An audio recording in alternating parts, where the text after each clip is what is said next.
10 কাহনের একটি ভিডিওতে সকল বন্ধুকে স্বাগত। ভিডিওটি শুরু হওয়ার আগে সবাই চ্যানেলটিকে অবশ্যই কিন্তু সাবস্ক্রাইব করে নাও। এই এতক্ষণ পরে একে পেয়েছি ফাঁকা, প্রচণ্ড তো দায়িত্ব, ভাইয়ের বিয়ে, ওরটা কবে হবে জানি না। কবে হবে কোন বছর? আমি জানতাম তাহলে তো আর তোকে উত্তর দিতে পারতাম না। এরকম দূরে করিস তাহলে এসে অ্যাডভেঞ্চার হবে। এখানটাতে মানে অন্যান্য জেটিঘাটে যেটা দেখি তোর আটকানো থাকে, লোকজন থাকে। হ্যাঁ, এটা একদম ফ্রি, কোনো রকম কোনো কাজ। হ্যাঁ, সেটাই বুঝতে পারছি না, আমারও তাই লাগছে। লক থাকা উচিত। এই পাশে কেমন আছেন? সবাই ভালো আছে আশা করছি, ভালো থাকবেন। বিকাল বেলা এই এত সুন্দর একটা আমরা যে দেখতে পাচ্ছি সূর্য অস্ত যাচ্ছে, মানে পুরো ছবির মতন সুন্দর, যেটা আমরা ছোটবেলা ড্রয়িং খাতায় আঁকতাম, পুরো একদম অবিকল ওই দৃশ্যটা। এখনো কত কিছু আছে জানি না, এত দূরে কোনোদিন আসিনি। একদম পশ্চিমবঙ্গের আমাদের শেষ সীমানা, একটু ওইদিকেই বাংলাদেশ বর্ডার। শহরতলি থেকে বেরিয়ে মানে এই যে আবহাওয়া, এই যে হালকা মানে আমরা যে ভারী নিঃশ্বাস নিলে যে ভারীটা লাগে, কনজেশনটা লাগে, সেটা লাগছে না, এখানটা লাগছে না। দারুণ সুন্দর ওয়েদার, না আমাদের ঠান্ডা লাগছে না আমাদের গরম লাগছে, তো যেটাই আছে খুবই কমফোর্টেবল। সেই জন্য আরো বেশি উপভোগ করছে সবাই। এখন যে যার মতন সবাই চলে গেছে ছবি তুলতে, আমরাও একটু ঘুরে ঘুরে বেড়াচ্ছি, কারণ পরের ভেসেলটা আসতে বাকি আছে, একটা ছেড়ে দিয়েছে, সেটা আসলে তারপর আমরা যাব। একটা নৌকো দেখা যাচ্ছে, এই নৌকোটা বোধহয় এখানে বানানো হচ্ছে বা মেরামতি হচ্ছে। তো এখন যখন হাতে অনেকটা সময় আছে তখন এইখানটাতে কিছুক্ষণ দাঁড়াই। আমাদের অন্যান্য লোকজনও আশপাশে ঘুরে ঘুরে বিভিন্ন নৌকা, জল এই সমস্ত দেখছে। তো এই জায়গাটাতে দেখতে বেশ ভালো লাগছে। আমরা যখন শহরতলির বুকে বিভিন্ন কাজকর্ম করি এইরকম তো সহজে দেখতে পাই না, তাই এই অচেনা বিষয়গুলো মাঝে মাঝে দেখতে খারাপ লাগে না, কিভাবে একটা নৌকা বানানো হয়, মেরামতি হয়। নদীর পাড়ে বসে আছি আমরা, এখন বিকেল 5টা মতন বাজে। সবাইরই মন একটু চা চা করছে। তো পাশেই একটা চায়ের দোকান ছিল, সেইখানটাতে আমরা বরযাত্রী বসেছি, বললাম সবাইকেই চা দাও। তবে এখানে একটা স্বার্থপরের মতন কাজ করেছি। এই ছোট ছোট চায়ের যে কাপগুলো, সেইগুলোতে চা খেয়ে আমার এখন ঠিক পোষাবে না, মন চাইছে একটু বেশি চা খেতে। তো ওনাদেরকে বলতে ওনাদেরই একটা কাপে আমাকে একটু চা দিয়েছে। সবাই থেকে একটুখানি আলাদা নিয়েছি, তাতে বিভিন্ন জনই আমার উপরে একটুখানি অসন্তুষ্ট, যে আমরা সবাই ছোট কাপে খাবো, তুই কেন বড় কাপে খাবি, আমাদের কেউ দে। কিন্তু ওনাদের কাছে এতগুলো বড় বড় কাপ নেই যে আমাদের সবাইকে চা দেবে। এখন 5:30 মতন বাজে। ওই একটি ভেসেল ওপার থেকে ছেড়েছে, এতক্ষণ জল কম ছিল বলে ওই ভেসেলটি আসছিল না, তো এখন জল বাড়ার জন্য এবারে ওপার থেকে ছেড়েছে। এইটা প্রথমে আসার পরে ওখান থেকে গাড়ি যেগুলো ভরে আছে, দূর থেকে খালি চোখে দেখতে পাচ্ছি, এই দেখুন একটা ট্রাক ওর মধ্যে করে আসছে। তো প্রথমে ওগুলো এখান থেকে বেরিয়ে যাবে, তারপরে আমাদের বাস এবং অন্যান্য যে গাড়ি আছে, এখানে বাইক আর অন্যান্য 4 চাকা আছে, সেগুলো সব ওর মধ্যে লোডিং হয়ে তারপরে যাবে ওপারে। অন্যান্য জেটিঘাট থেকে যখন পার হয়েছি তখন প্রত্যেককে মাথা পিছু একটা করে ভাড়া দিতে হয়, তবে এই জেটিঘাটের নিয়মটা একটু অন্যরকম। এইখানটাতে মানুষের জন্য বা মাথা পিছু কোনো ভাড়া আপনাকে দিতে হবে না ঠিকই, তবে যে গাড়ি নিয়ে আপনি আসবেন বা যে গাড়িতে করে আপনি পার হবেন, সেই গাড়ির জন্য একটা ভাড়া এখানে আপনাকে দিতে হবে। প্রথমে সমস্ত ছোট গাড়ি যেগুলো, মানে 2 চাকা, বাইক, স্কুটি, সাইকেল এইগুলো, তারপরে 3 চাকা, তারপরে ছোট ছোট 4 চাকা, তারপরে রয়েছে সব থেকে বড় বড় যে গাড়ি সেইগুলো। নদীর এই পার থেকে ওই পারে যাওয়ার জন্য সময় লাগবে 10 মিনিট, তার কারণ নদীর স্রোত এখন ওই দিকে, তো স্রোতের উল্টো দিকে যেহেতু যেতে হচ্ছে না, সেই জন্য 10 মিনিটের মধ্যেই ওই পারে পৌঁছে যাওয়া যাবে। আমরাও চলে এসেছি। প্রথমে ছোট গাড়িগুলো নেমে যাচ্ছে, তারপরে আমাদের বাসটা নামবে। চলুন, চলেই এসেছি একদম প্রায়, আর একদম বেশি বাকি নেই, খুবই কাছাকাছি। এবারে এখান থেকে মিনিট 30 মতন রাস্তা আমাদেরকে যেতে হবে, তাহলেই আমরা পৌঁছে যাব বিয়েবাড়িতে। এই বাড়ির ঘাটটির নাম হচ্ছে দুলদুলি ঘাট, এই যে বাঁদিকে বোর্ডে লেখাও আছে। কত গাড়ি এখানে দাঁড়িয়ে আছে দেখছেন, এইবারে এই ভেসেলটিতে এই গাড়িগুলো উঠবে। এখন আমরা চলেছি গ্রামের সরু পথ ধরে পাড়ার ভেতর দিয়ে একটি রাস্তা দিয়ে। একটা জায়গা থেকে আমাদেরকে বাঁদিকে যেতে হতো, সেইটা যাতে আমরা মিস না করি তাই জন্য কোণের বাড়ি থেকে 2জন দাদা এসে রাস্তার ওপরেই দাঁড়িয়েছিল। তো আমরা সেই দাদাদেরকে দেখে এখন যাচ্ছি, তাদের পিছু পিছু আমাদের বাস ড্রাইভার আমাদেরকে নিয়ে যাচ্ছে। ওই যে দূরে লাইট দেখা যাচ্ছে না একটা লাল, ওইটাই হচ্ছে ওই দাদারা বাইক নিয়ে যাচ্ছে। রাস্তাটা বড্ড সরু, একটাই ভয় হচ্ছে যে উল্টো দিক থেকে যাতে কোনো গাড়ি না আসে, তবে গ্রামের রাস্তা তো সেই ভয়টা আর নেই, কারণ উল্টো দিক থেকে যদি একটা গাড়ি আসে তখন সমস্যা হয়ে যাবে। চলুন, চলেই এসেছি প্রায়।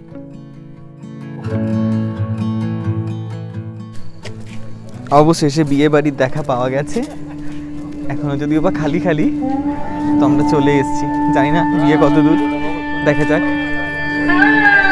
এইরকম বিয়ের অভিজ্ঞতা আমার এই প্রথম হবে, এর আগে এরকম বিয়ের অভিজ্ঞতা হয়নি।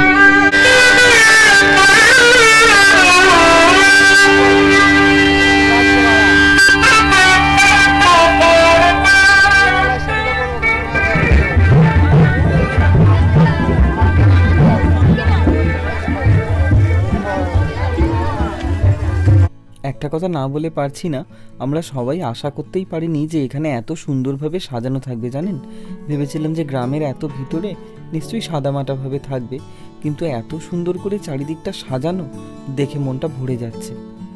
একটা বিষয় দেখে এখানে খুব ভালো লাগছে যে এখানে প্যান্ডেলের উপরগুলোও খুব সুন্দরভাবে কারুকার্য করে সাজানো, যেটা আমাদের ওখানে সচরাচর খুব বড়লোক বিয়েবাড়ি না হলে আমরা দেখতে পাই না। কিন্তু এখানে গ্রামের মধ্যে এসে দেখুন, মধ্যবিত্ত একটা পরিবারে কি দারুণভাবে সাজিয়েছে। এইটা বিয়ের জায়গা, আজকে এই জায়গাটাতেই বাঁধা পড়বে দুটো মানুষ, 4টে হাত এক হবে, 7 পাক সিঁদুরদান, একটু পরেই তো এখানে হবে সব কিছু। দেখি আমাদের বরমশাই কোথায়। সামনে এইখানটাতে বরযাত্রী বসার ব্যবস্থা করেছে, যারা বিয়ে দেখতে চায় তারা এখানে বসে বিয়েটা দেখতে পারে। 2-5 মিনিট আমিও চেয়ারে বসেছিলাম, কিন্তু সামনে এত লোকের ভিড়, ওখানে বসে থাকলে বিয়েটা দেখতে পাবো না, তাই জন্য চেয়ার ছেড়ে উঠে এসে দাঁড়িয়েছি। এই যে এখানে এখন নতুন জামাইকে বরণের পর্ব চলছে।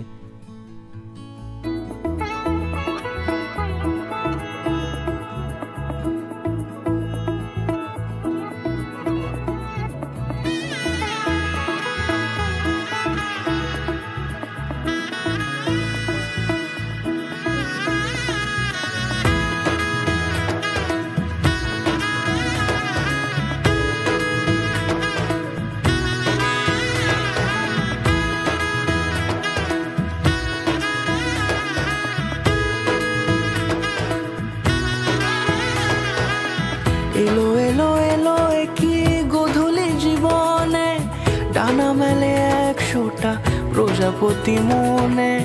চাওয়া পাওয়া ছিল যত এতদিন ধরে, পেল সবই পূর্ণতা বিবাহ বাসরে।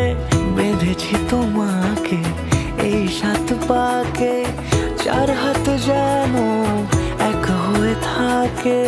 কোনেরই তো সাজে অন্তরে আজে, আনলে হ্যাঁ তুমি ভালোবাসা যে।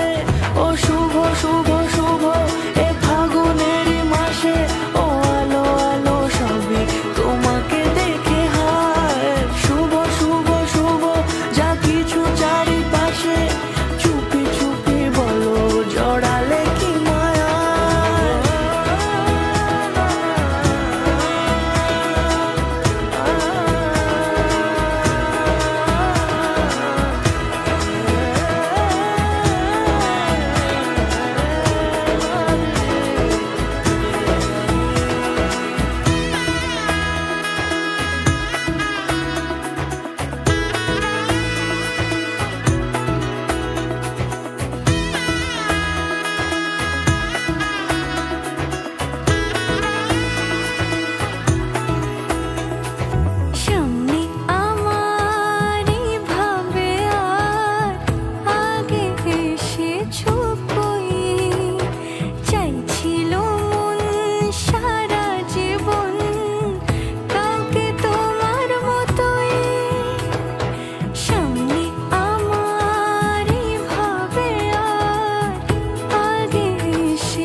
কোনেরই তো সাজে অন্তরে আজে, আনলে হ্যাঁ তুমি ভালোবাসা যে।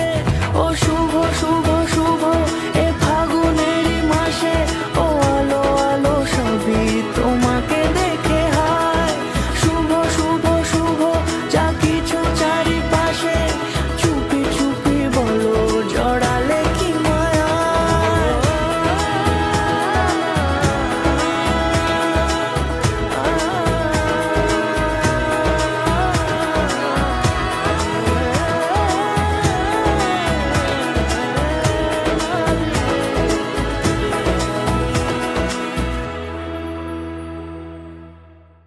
বিবাহ সম্পন্ন হওয়ার পরে নতুন বরকনে এখন যাচ্ছে তাদের ঘরের উদ্দেশ্যে। এইখানটাতে ওরা কিছুক্ষণ বসবে। আর এই সময় তো আপনারা জানেনই যে একটা যুদ্ধ হয় ছেলের পক্ষ এবং মেয়ে পক্ষের মধ্যে। মেয়ের যারা বোন থাকে তারা বরের কাছে কিছু টাকা দাবি করে, সেই টাকাটা না দিলে তারা ঘরের দরজা ছাড়বে না এবং দুজনকে ঢুকতেও দেবে না। তো আনন্দ মানে সুদীপের দাদা আমার বন্ধু, ও বাইরে থেকে আগে থেকেই একটা চেয়ার এনে এখানটাতে রেখেছে। এবারে আনার পরে সুদীপকে বলেছে তুই এর মধ্যে বস, আর ওদের বাড়ির লোককে বলেছে যে আমাদের বরকে বসিয়ে দিলাম, এবারে তোমাদের কোণে দাঁড়িয়ে আছে, কতক্ষণ তোমরা দাঁড় করিয়ে রাখবে তোমাদের উপর, আর না হলে তাড়াতাড়ি করে দরজা ছেড়ে দাও। তো কিছুক্ষণ পরে সুদীপ বেবিকে কোলে বসিয়ে নিয়েছে। এখানটাতে বাড়ির বড়রা অবশ্য কেউ নেই, চারিদিকে আমরা সবাই ঘিরে আছি। থাকলে এরকম হয়তো হতো না, তবে হচ্ছে কিন্তু ভারী মজা। তো কনেপক্ষ 5,001 টাকা দাবি করেছে, আর আনন্দও তাই। প্রথমে দিয়েছে 5 টাকা, তারপরে দিয়েছে 1000 টাকা, তারপরে দিয়েছে 1 টাকা, বললো 5,001। এটাতে ওরা ভারী জব্দ হয়েছে জানেন। তবে সবার মুখগুলো দেখার মতন ছিল। শেষে অবশ্য কিছু টাকা পয়সা ওদেরকে দেওয়া হয়েছে। আবার বাইরেটাতে একবার এসেছি, ঢোকার সময় দেখেছিলাম একটা ফুচকা স্টল আছে, সেখানেই একবার ফুচকা খেতে। তো আমাদের বন্ধু রাজদীপ একটা খেয়ে বললো যে ঠিক মন পোষাবে না, ওই জন্য আর ফুচকাটা খেলাম না, দেখি অন্য কিছু খাই। আমাদের বরযাত্রীদের জন্য ওদের একটা ঘরে প্রত্যেকের জন্য লুচি, তরকারি, মিষ্টি সমস্ত কিছু ওরা ব্যবস্থা করেছে। তবে এখন আমরা এগুলো কেউ আর খাবো না খুব একটা। যাদের প্রচণ্ড খিদে পেয়েছে তারা আমরা একটু পকোড়াটাই বেশি ভালোবেসে খাচ্ছি। তবে এই চিকেন পকোড়ার সাথে 1 কাপ গরম গরম কফি দরকার। চলুন কফিটা নিয়ে আসি। এই যে কফিরও কাউন্টার আছে, একটু সুন্দর গরম গরম কফি দিয়ে পকোড়াটা কিন্তু মন্দ লাগবে না। রাত্রি এখন প্রায় 10:30 মতন বাজে। আমাদের প্রচণ্ড খিদে পেয়েছে, আর মাত্র একটা ব্যাচ বাকি আছে। তো আমরা লাস্টের আগের ব্যাচটাতে বন্ধুরা মিলে খেতে বসেছি। এই যে 2টো টেবিলে আমরা সব বন্ধুরা বসেছি। আমাদের বরযাত্রীরা যার যখন খিদে পেয়েছে বেশিরভাগ জনই খেয়ে নিয়েছে। তো এখন আমরা বসেছি, আমরা একটু খাবো। একটা টেবিলে আমি আর যে 2জন দাদা ক্যামেরা করছিল তারা 2জন আমরা একসাথে বসেছি। ভাত, তার সাথে রয়েছে স্যালাড আর একটা সবজি দিয়ে ডাল, যেটা থেকে একটা অসাধারণ সুন্দর গন্ধ বেরোচ্ছে। সাথে রয়েছে ঝুরি আলু ভাজা, ও পাশে একটা গ্লাসে জলও আছে, আর পাতে একটা লেবুও আছে। তারপরে রয়েছে পটল আলু চিংড়ি, তারপরে ছিল কাতলা মাছের কালিয়া, যেটা দারুণ সুন্দর টেস্ট হয়েছিল। আমার স্যালাড শেষ হয়ে গিয়েছিল বলে একটু স্যালাড আর লেবু চেয়ে নিয়েছি। মাছের পরে দেশি মুরগির মাংস, তারপরে ছিল আইসক্রিম, হজমোলা আর মিষ্টি, রসগোল্লা, পান্তুয়া। এইটা বিয়েবাড়ির শেষ ব্যাচ। আনন্দ, তার পাশে রয়েছে দীপ। দীপ বিয়েবাড়িতে এসেও নিরামিষ খাবে, তো ওর জন্য সয়াবিনের তরকারি বানিয়ে দিয়েছে একজন। এদিকে রয়েছে বাবাই, সংগ্রাম। বাবাই সকালবেলা হলুদ নিয়ে এখানে এসেছিল। নতুন বরকনেও খেতে বসে গেছে, আর ভিডিওটাও এখানে শেষ করব। তোমরা কে কোথা থেকে ভিডিওটা দেখছো সেটা আমাকে কমেন্টে জানাও, তাহলে আমি জানতে পারবো আমার বন্ধুরা কোথায় কোথায় আছে। সবাই ভালো থাকবে, দেখা হচ্ছে খুব তাড়াতাড়ি পরের ভ্লগে।